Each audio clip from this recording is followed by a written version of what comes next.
2. The Buddha. 1. Reading. 2. What to learn. 3. Question.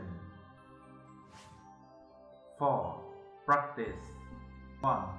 Reading. About 2,600 years ago, there was a great king named Suddhodana. About 2,600 years ago, there was a great king named Suddhodana. Khoảng 2.600 năm trước, có một đức vua vĩ đại tên là Suddhodana. He had a pretty wife called Maya. He had a pretty wife called Maya. Đức vua có một hoàng hậu xinh đẹp tên là Maya. They lived at the bottom of the Himalayan mountains in northern India. They lived at the bottom of the Himalayan mountains in northern India.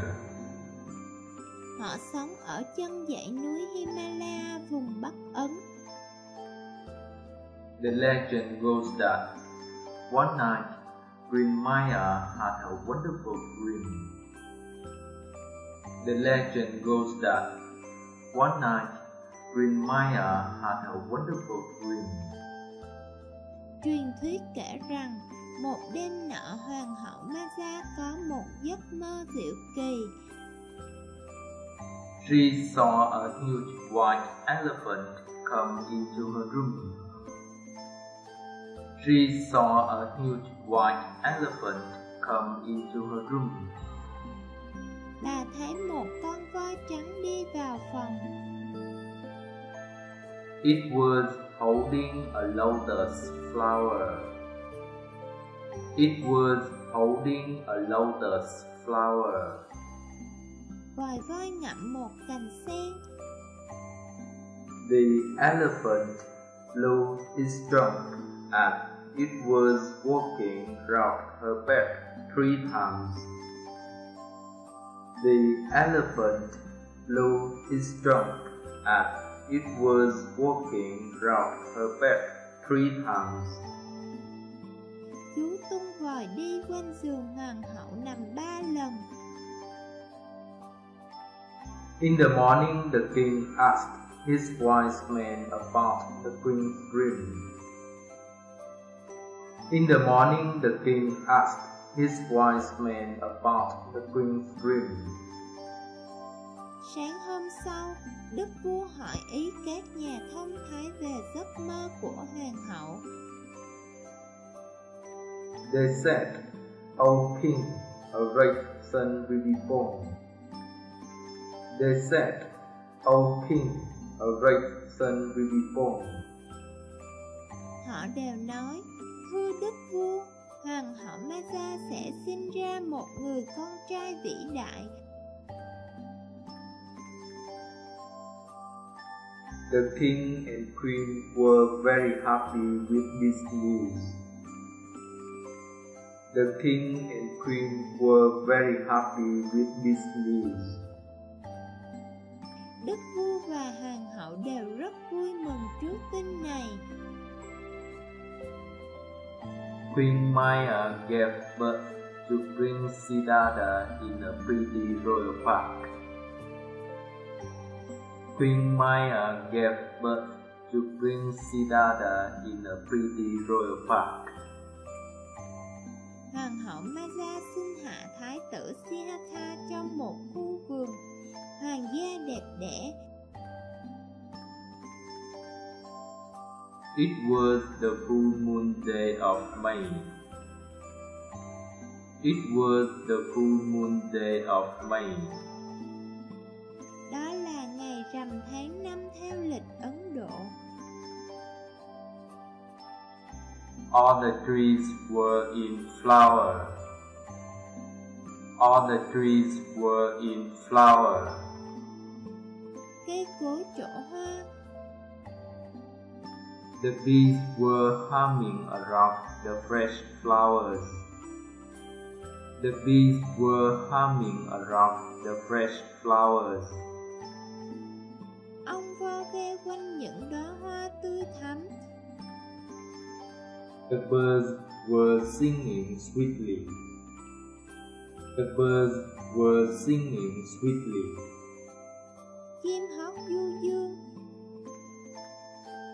Everyone was happy because a prince had been born. Everyone was happy because a prince had been born. Mọi người đều hân hoan khi thái tử hạ sanh. Prince was very kind. Prince was very kind. Thái tử rất có từ tâm. Never hurt anything, not even the smallest animal. Never hurt anything, not even the smallest animal. Ngài không làm tổn hại bất cứ sinh vật nào, dù nhỏ bé nhất. About 2,600 years ago, there was a great king named Suddhodana. He had a pretty wife called Maya. They lived at the bottom of the Himalayan mountains in northern India. The legend goes that one night, Queen Maya had a wonderful dream. She saw a huge white elephant come into her room. It was holding a lotus flower. The elephant blew his trunk as it was walking round her bed 3 times. In the morning, the king asked his wise men about the queen's dream. They said, "O king, a great son will be born." The king and queen were very happy with this news. Queen Maya gave birth to Prince Siddhartha in a pretty royal park. It was the full moon day of May. All the trees were in flower. The bees were humming around the fresh flowers. The birds were singing sweetly. Everyone was happy because a prince had been born. The prince was very kind. He never hurt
see in her dream? What was the animal doing? Number 2. What did Queen Maya see in her dream? What was the animal doing? Number 3. What did the king's wise men say about the king's dream? Number 3. What did the king's wise men say about the king's dream? Number 4. When and where was the king Siddhartha born? Number 4. When and where was the king Siddhartha born? Number 5. What was the prince like? Number 5. What was the prince like?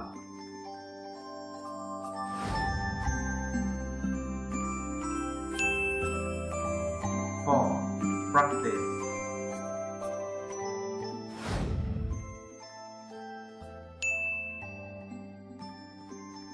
Practice. Number 1. The royal family of King Suddhodana lived at the foot of the Himalayan mountains about 2,600 years ago. Number 1. The royal family of King Suddhodana lived at the foot of the Himalayan mountains about 2,600 years ago. Queen Maya had a wonderful dream right before she carried the baby prince. Queen Maya had a wonderful dream right before she carried the baby prince. White elephant and lotus flower represent the richness and purity of the prince. White elephant and lotus flower represent the richness and purity of the prince. Everyone was happy as a rich and kind little prince was born. Everyone was happy as a rich and kind little prince was born.